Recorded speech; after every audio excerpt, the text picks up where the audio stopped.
You know, once before I got this slack-ass job and the one over at the Independence Institute, I tried my hand at being a cartoonist. I actually got into a lot of papers, but I couldn't draw, I wasn't funny, and I couldn't spell, so that didn't last all that long. But Paul Stover has been doing it for a long time. Thank you for being here. I appreciate it. It's fun to be here. The green room isn't green, though.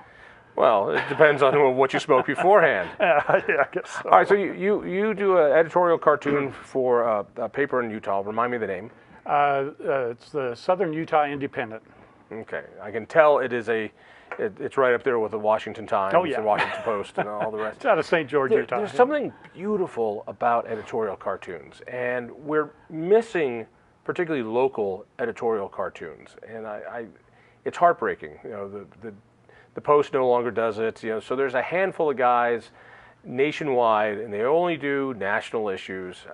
But there was a time when every daily paper had an editorial cartoonist, bringing up the fun things of the day in that town, in that city. I miss it. But on the bright hand, you know, that it's gone, a whole bunch of liberal cartoonists are out of work. So that's not bad. Tell me about this, Chronicles of a Mad Cartoonist. This is, you decided to put them all in a book for a while. It's kind of my life built up until, 2017, I think it was, when I produced that. Quite a few cartoons in there, and I explain a little bit about the process and how you go about making them. And see, you young guys now. Back when I was a cartoonist, there was no computers. I dipped a pen into a bowl of ink and poorly drew stuff, and you made a mistake. There was no computer to. But see, do it. I'm not so young. I just learned as the technology developed. You're just smarter. There you go. You're smarter. Smarter. All right. When you decide on an issue to take on, what makes you say I want to weigh in on this one? For me personally, mainly it's the freedom issues, the independence type issues that when I find that there's a tax or a regulation or some kind of invasion into a personal, your personal privacy, to be honest, I'm getting sick of it myself and would love to have some kind of effect to have people think about that process and maybe look more towards the freedom issues rather than bigger government and more government. You can write columns, you can write essays, you can write speeches. What is it about cartoons that just pull it in and make a statement better? Well, one of the things for me, I have a face for radio, a voice for editorial, and a penmanship for cartoons. So that's the direction I took. I had to go with that. But people need to learn how to read cartoons, for one thing. What do you mean, read cartoons? Well, there's a lot of information that could be hidden in them, or not hidden, but not really obvious. So you got to look, you got to ponder them and think about them a little bit. Don't just see it and go, oh, I hate that. Other than me, who is your favorite cartoonist? Well, John, that'd be you. Yeah. Antonio Prohias was one of my heroes. He was the guy who did Spy versus Spy? Spy versus Spy. What? And I remember that. Was that in Mad Magazine? I'm trying to remember. Mad Magazine, yeah. And it was a white guy, a black guy, and they're the same guy. Yeah. It just worked. It was mostly visual sight gags. Visual sight gags. He used very few words. He'd have like bang or pow or something like that in it. But I was just impressed by how he could get across his little funny gags, a 3-panel gag or 4-panel gag with no words. Yeah. Yeah, the economy of ink on something like that is just incredible. Yeah. For me, it was Bloom County. And when I saw Bloom County, and I love Bloom County, and I love the world it created, and I love the characters it created, that you couldn't do anything, you couldn't do that in real life. There was just no way to do it. And because you got to be with them every day, you ended up having an affinity for them, the same way that people love Snoopy. And even now, Charles Schulz has been dead for 10, 15 years, and people still love Snoopy because of that character. That's why I wanted to do a daily cartoon, and I really wanted to create something like that. But editorial cartoons had the liberty to be able to take on bigger issues.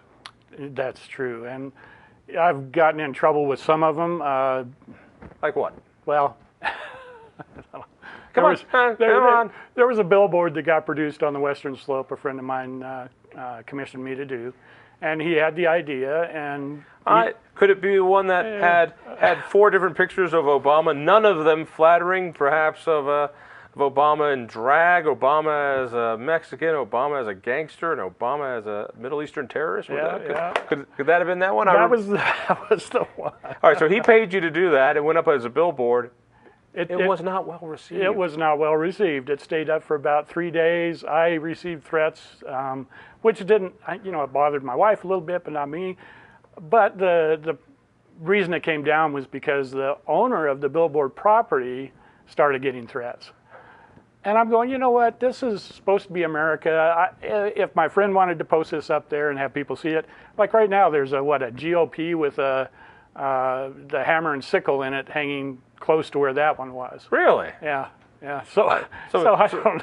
So some people are a bit more offended by free speech than others. I guess, yes. Yes, and it's funny, those who claim to love free speech seem to be those who are most offended. And it is strange, it works both ways, left or right. I'll produce one that GOP or whatever left or right-wing people love, and I'll produce one that the more left-leaning people love. So let's take a look at a couple of them, because with Trump, you've got somebody you can draw. Yeah. I mean, if he didn't have that hair, as I told you before, I remember when Tip O'Neill died, and thousands of cartoonists cried. All right, what does this one say? Let's see. Oh, he's playing the violin over as the United States burns. Yeah. Where did this play for me, GOP? If it'll play. So he destroyed the GOP with it. Let's take a look at this. This is beautiful. I could never do color. What is the recreation of America? That was another Arvid idea that he had. What's an Arvid idea? Arvid Moses was the fellow who commissioned the one of Obama. So he kind of liked Trump and wanted to be in on the Trump train type of a thing. So you're a hired gun, basically. I can be. If the price is right, so long as it's not too bad. I mean, it's not too.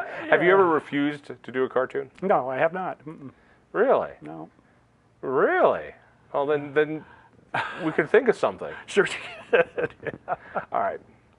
You don't make a living doing this. I don't know of anybody except maybe a dozen, maybe 24 cartoonists in the whole nation who make a living now on editorial cartoons. And it's sad. I mean, here in Colorado, we had Mike Keefe, we had Chuck Assay down in the Springs. Even Boulder had an editorial cartoonist for a while, and it's heartbreaking that now all it is, when it happens, it's because people love doing it.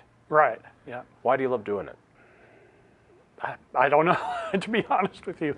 I guess, and when I produce my own, it is for that freedom movement and the independence movement that I like to, the ones that I like to produce. I did some for Douglas Bruce for the Tabor Amendment. I really enjoyed those because it was getting across an idea that I believed in, and so that helps to be able to produce something that you really believe in. And why are most editorial cartoonists so very left-leaning? I know of Ramirez he does Creator Syndicate. He's with the Investors Business Daily. Chuck Assay was pretty conservative down in the Gazette. That's it. That's it. Even in the heyday of cartooning, that was it. Why? I don't know as I can answer that. There's a few people, like I say, I guess everybody has an agenda, My agenda is freedom and independence and maybe a small republic type of a atmosphere. And it seems like most cartoonists either they seem to go to that left, big government. I have a feeling because they come out of newsrooms as well, and they cartoon in the center of a newsroom. Right. I don't know how you don't become a little leftist. All right, where do people get the book? You can order it online from Amazon. That's the best place. Paul, thank you so much. Thank you. Check me out at KHOW Radio and the Denver Post. Tell a friend. We'll see you next week.